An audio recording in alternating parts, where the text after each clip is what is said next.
do some activities out of this book, okay?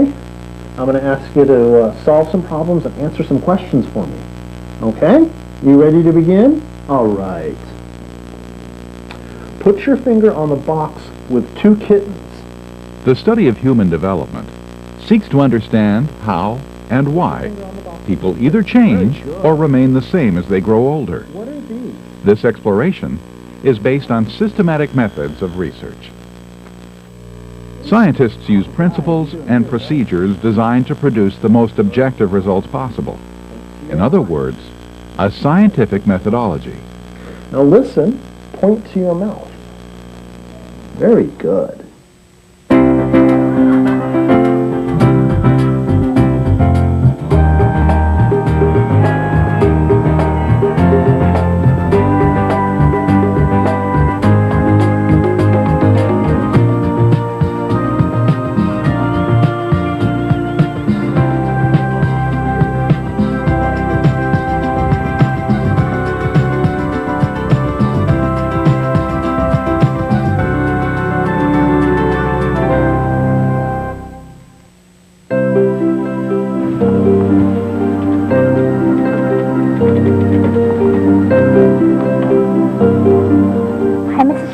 This is Liz calling from the DMACC Early Child Care Study.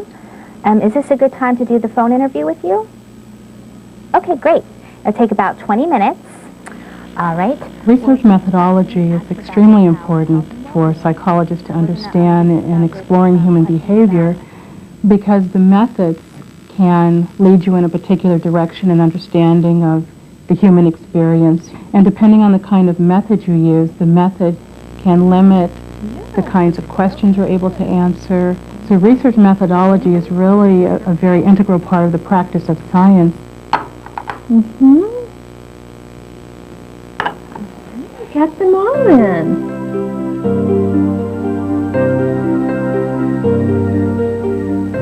Okay, so he is just trying to occupy herself. Yeah, so I think this is actually a good example then for the how much you can let them go on, because she did seem pretty distressed, but she was still holding it together, and she's actually going back now and recovering, collecting her objects.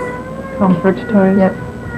At the core of any science is the scientific method, a procedure that provides a way to answer questions by gathering evidence and drawing conclusions as objectively as possible. Research methodology, or the scientific method, should really be thought of as a way of thinking about problems. It's a perspective, a way to approach generating information about how the world works. It's not static, but that's one of the exciting aspects of being a psychological scientist, is to make those decisions and understand how each of those decisions add up cumulatively, lead us to particular conclusions and a particular view of phenomena. One subject to which the scientific method has been repeatedly applied over the past century is attachment. That is, the emotional connection between infant and caregiver. Attachment is thought of as a relationship that develops between the infant and the primary attachment figure, most often the mother, that has important implications for the child's development really throughout life. While in some cases, attachment relationships are secure, in other cases they are insecure. Scientists have long been fascinated by what causes this difference. Through the early and middle 20th century, most researchers believed, as did Sigmund Freud, that babies develop an emotional attachment to their mothers because mothers satisfy biological drives, such as hunger. But in the 1950s, Dr. Harry Harlow challenged the assumptions about why infants develop affection for their caregivers. Harlow was studying learning in baby monkeys when he observed that the monkeys exhibited behavior that seemed to conflict with accepted attachment theories of the day. He set out to explain this using the scientific method. When applying the scientific method, researchers follow a 5-step procedure. They formulate a research question, develop a hypothesis, test the hypothesis, draw conclusions, then make their findings available for others to evaluate and use. Harlow formulated his research question after noticing that the monkeys in his study became very attached to the cloth pads at the bottom of their cages, and they became agitated when the cloth was removed. Based on his observations, Harlow formulated the research question, is contact comfort a primary developmental need? The next step in the scientific method is to develop a hypothesis, which means restating the research question as a statement or prediction that can be tested. Harlow hypothesized that infant monkeys would seek contact comfort as much as they would seek nourishment. Harlow next tested his hypothesis by designing and conducting a research project that would generate evidence for or against his hypothesis. For years and years we thought that the reason that babies learn to love their mothers was because they were feeding them. And Harlow challenged that by setting up a very clever and very simple set of experiments in which he provided two kinds of mothers. One mother was essentially just sort of a cylindrical wire monkey that had a little nipple attached to it so that it would give out milk. The other choice for the infant monkeys was a cloth-covered cylinder that also had, the basic components of a face, eyes, mouth, etc. And it didn't give out any food at all, but it was soft and warm and cuddly relative to the wire monkey that was giving just the food. And what he found was that the infant monkeys preferred the cloth mother to the wire one, even though the cloth mother was not dispensing any food. Based on the experiments that tested his hypothesis, Harlow next drew conclusions from his evidence. Harlow's research seemed to show that, in fact, we had been overlooking, up until then, another very basic need that infants have, which is the physical contact, the warmth, and sort of the cuddling comfort that the mother provides to the infant. Harlow brought his use of the scientific method full circle when he published his findings in a now famous article entitled The Nature of Love in a 1958 issue of American Psychologist. These studies were really wonderful demonstrations of the fact that we need to focus on other kinds of modalities, touch, and later vision and hearing and so on. There's a whole variety of ways. All of the senses are involved in developing an affection for another person. By using the scientific method, Dr. Harry Harlow was able to publish groundbreaking conclusions about the nature of attachment. And in subsequent years, these conclusions provided both inspiration and a framework for the scientific studies that followed on attachment.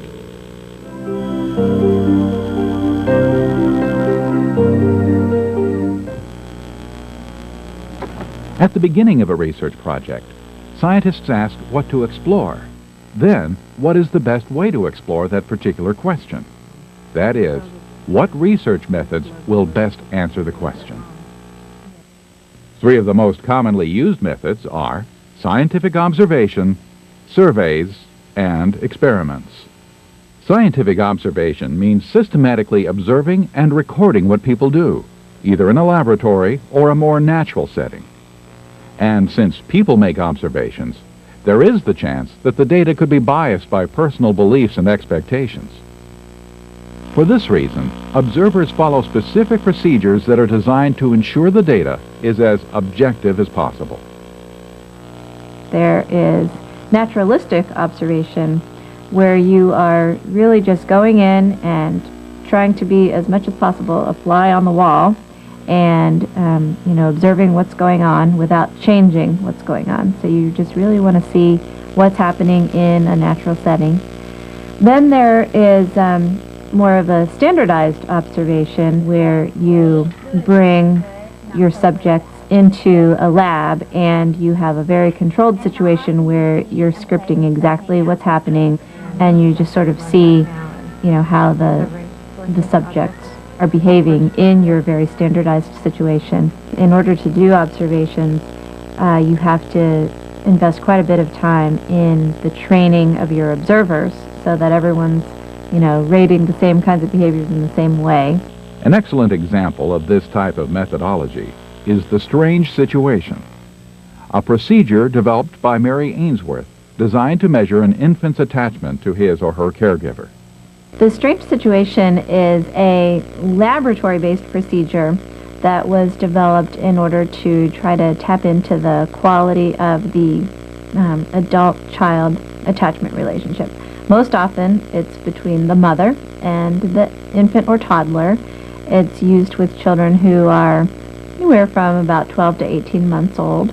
Because we had to have an episode where the mother and baby were by themselves, and there were a lot of toys to encourage exploration, and then we had the stranger come in when the mother was still there.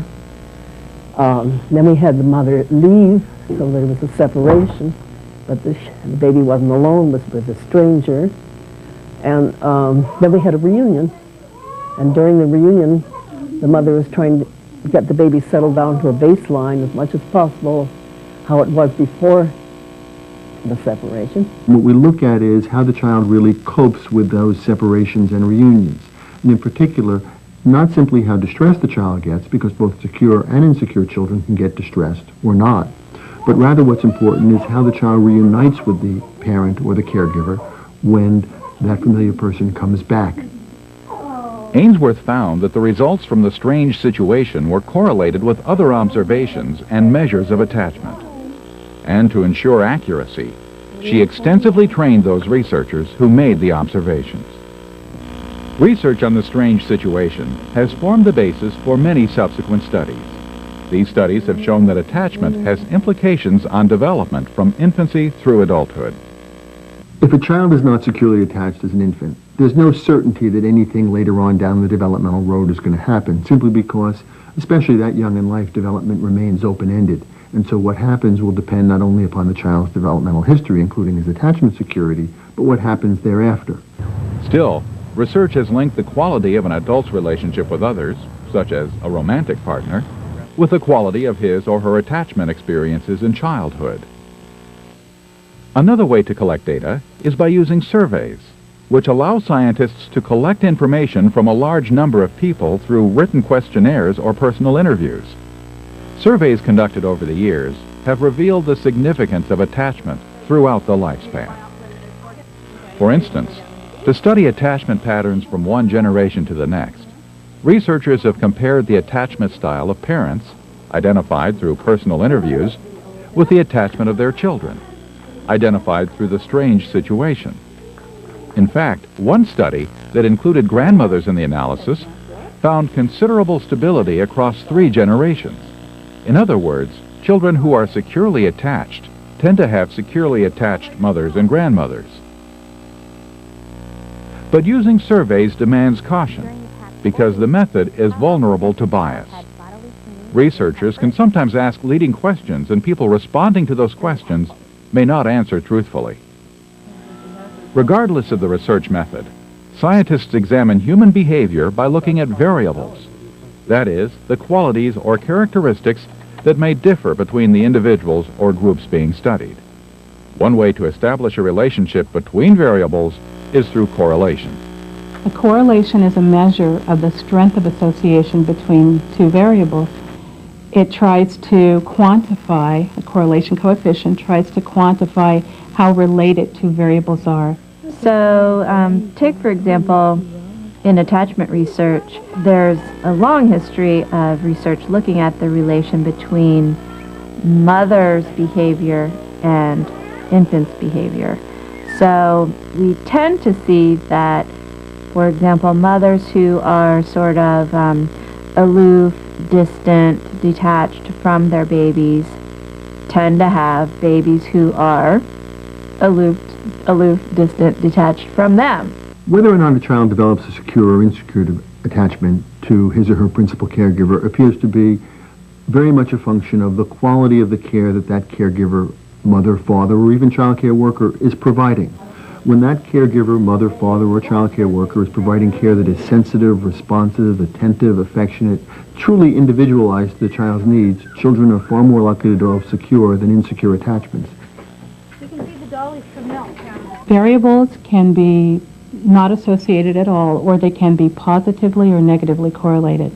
In our everyday lives, we experience and we know about positive and negative correlations. For example, if you looked at the relationship between commuting time and distance from school or a job, there's a positive correlation in that the higher the distance, the greater the distance from a particular location, the longer the commuting time. In contrast, there are variables that are highly associated as well, but in a negative way.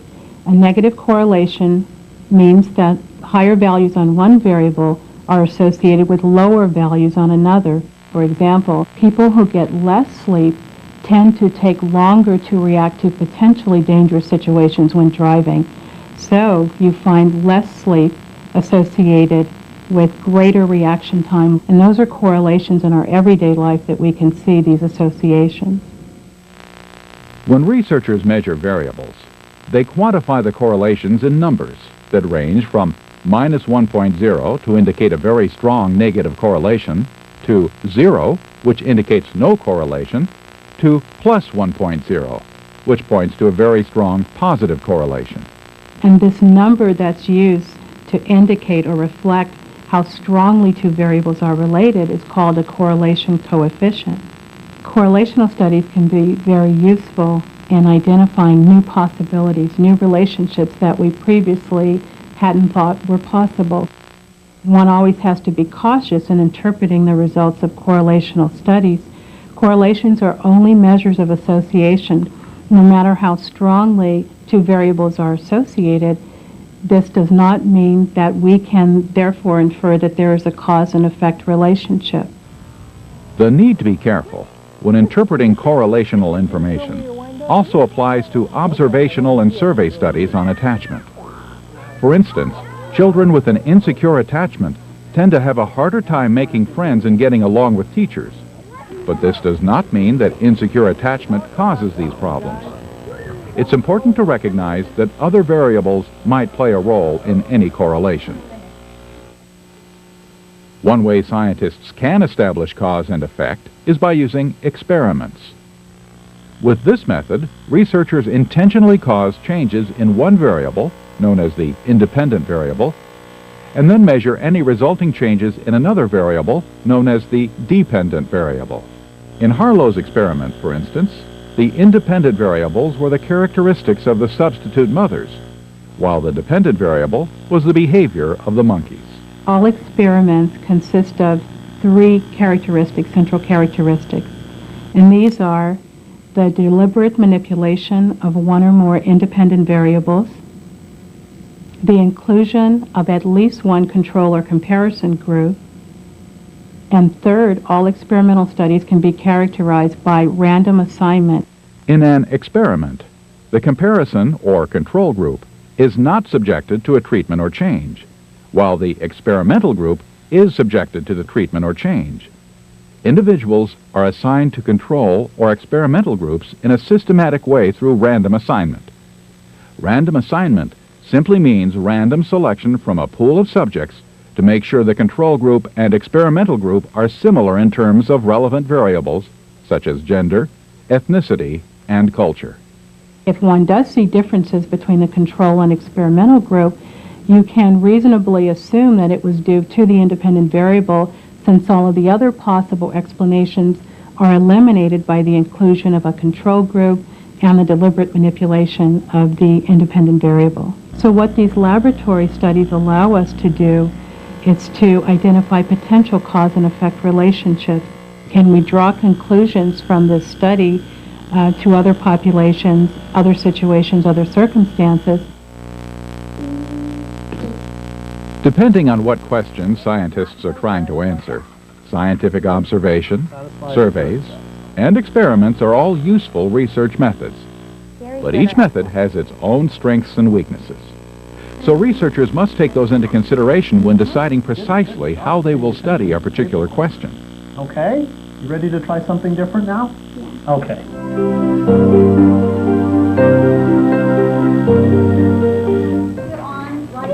Human development is dynamic and ongoing. Therefore, researchers need to consider the effects of time or age in their studies. This can be accomplished using different research designs. For example, cross-sectional research is the most common way to include age as a factor in the study of human development. A cross-sectional study really tells you how people at different ages differ from each other at one point in time. In other words, you are studying, say, people who are in their 20s, 30s, 50s, 70s in the year 2001, and you're comparing their level of performance on a common variables. In a cross-sectional study, researchers collect information from different groups of people at a single point in time. Although they differ in age, these groups should have other characteristics in common, such as level of education, socioeconomic status, and ethnic background. A cross-sectional study of attachment, for example, might investigate age differences and the relation between attachment style and children's friendship experiences. Although cross-sectional design may seem simple, it is often difficult to ensure that the comparison groups are similar in every background variable except age. Another way to study change across time is with longitudinal research, a design that requires scientists to study the same group of people or a cohort of individuals over a long period. A cohort is simply a group of people born within a few years of each other who have been exposed to many of the same historical and social conditions. In a longitudinal design, by contrast, you have the opportunity to follow the same group of kids over time, and then you're looking at specifically within a child, how is that specific child changing over time and developing over time. One example of longitudinal research is the study of early child care that began in 1991.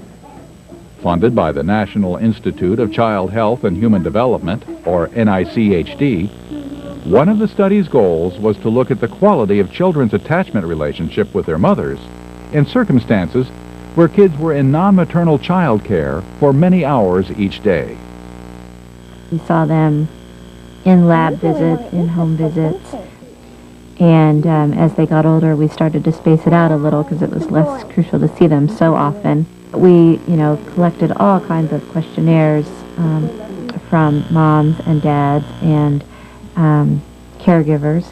We also were able to make live observations of the quality of care in child care settings. Now, of course, the study of early child care is a longitudinal study, following kids from birth now all the way into adolescence. So it gives us a wonderful opportunity also to look at not just the quality of attachment over time, but also to look at the child developmental outcomes that are associated with certain types of child attachments early in life. So, for example, we were able to look at things like the child's social competence at age 3 in relation to the quality of their attachment at age 15 months. That's one of the many nice little perks of being able to follow the same group of kids longitudinally for so many years. While longitudinal research offers many advantages, it comes with inherent risks. Now the downside is that most of our tests that we use to follow people is, if you take them often enough, there's a practice effect. And it may seem like you are declining less or gaining more if you keep taking the same tests. You also have the problem of what's called attrition, which means simply that people have left a particular study. Longitudinal studies depend upon people coming back. No matter what research method scientists use, and no matter the length or complexity of the study, every design must take into consideration certain ethical precautions. When a researcher is designing a research protocol, particularly when they are working with human subjects, there are very important ethical considerations. And this is often something that is a challenge for the researcher. You don't want to, and you can't do anything that is, uncomfortable to the subject, either physically certainly or even emotionally. But also there's the the issue of, the extent to which you are keeping the purpose of the research from the subject who's participating in it. But at the same time, we sort of have to balance that against being able to inform her enough about what the intention of our research is so that she can choose to participate in a fully informed way. The ethics of conducting and reporting research should be paramount in the mind of every developmental psychologist. Studies that are based on honesty and integrity generate confidence in both the researcher's conclusions and in the science of human development. The scientific endeavor involves generating knowledge, testing ideas from several different perspectives. Any one study or any one approach has limitations and advantages. To truly understand the human experience, one needs to approach questions and problems from several different perspectives. And so the most contemporary thought about the scientific endeavor in psychology is that each of these techniques has something valuable to offer and can generate information that gives us insight about human behaviors, human responses. And that to get a full, rich picture of how the world works, we need to come at these questions from several different angles using several different methodologies, and together it's the convergence of information that results in true insights and true knowledge. Dirty. Dirty. Dirty. Okay, great job. You did a fantastic job. And you know what? That was our last thing. You did a wonderful job today. I want to thank you so much. Thank you.